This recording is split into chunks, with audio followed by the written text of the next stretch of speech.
என்னமா ஏதோ வாய் பேச்சு மட்டும்தான் வெளியில வந்தா உள்ள என்னன்னு கூட கேட்க மாட்டேன். ஒரே கேட்காதே உட்காந்துக்கிறேன். வச்சிருக்கின்ற பாத்திரம் யாருக்குமே தெரியாது. யார் சொன்னது? நாங்க அளவு கடந்த பாத்திரம் வச்சிருக்கோம். கடைசியில விட்டுருங்க. என்னமா பண்றது? வேற ஒருத்தர் கையில திருமணம் செய்து வேற ஒருத்தருக்கு திருமணம் செய்துட்டாலே தங்கச்சி என்ற பாசத்தெல்லாம் விட்டுதான் ஆகணும்.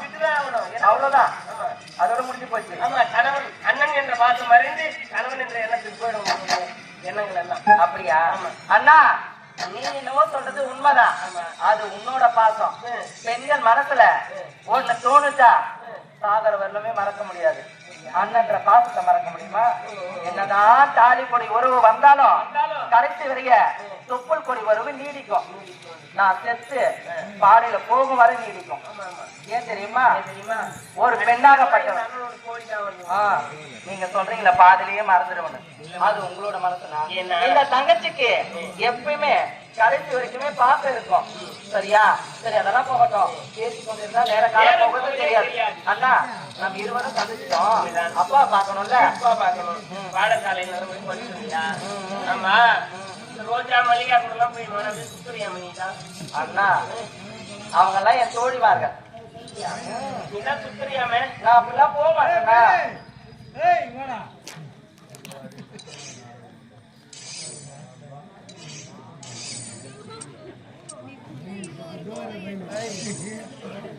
குணம் பெறலாம், குபேர சம்பத்து பெறலாம், தனம் பெறலாம், தானியம் பெறலாம்.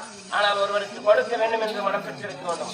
அப்படி மனம் பெற்றிருக்கக்கூடிய இந்த திருவாடி கிராமத்தைச் சேர்ந்த தலைவர் மற்றும் உபத்தலைவர், வார்டு உறுப்பினர்கள் மற்றும் இளைஞர் அணி மற்றும் மகளிர் அணி, கிராம பொதுமக்கள் அனைவரும் ஒன்றாக சேர்ந்து எங்கள் ஸ்ரீ அகிலாண்ட ஈஸ்வரி நாடக மன்றத்தை பாராட்டி அவர்கள் கரங்களால் கொடுத்த சொர்ண காணிக்கை ரூபாய் 1001 சுபஜெயம். அது மட்டும் முடியாது, திருவாடி முத்தமிழ் நாடக மன்றம் சார்பாக இதோ ஸ்ரீ அகிலாண்ட ஈஸ்வரி நாடக மன்றத்தை பாராட்டி அவர்கள் கரங்களால் கொடுத்த காணிக்கை ரூபாய் 200.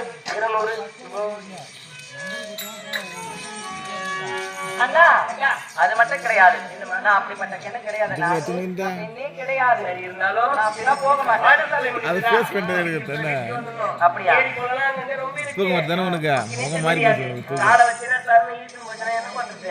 அப்படியா அண்ணா? சரி சரி, அதெல்லாம் போகட்டும். தந்தையாகவும் உங்களை பால் ஊற்றி சீராக்கி வளர்ப்பது நாங்கள் தானே. நீங்க மட்டும் தான் அப்பா தான் சொல்லாதீங்க. அப்பா ஊட்டிக்குவாரு, என்ன பண்றது அண்ணா?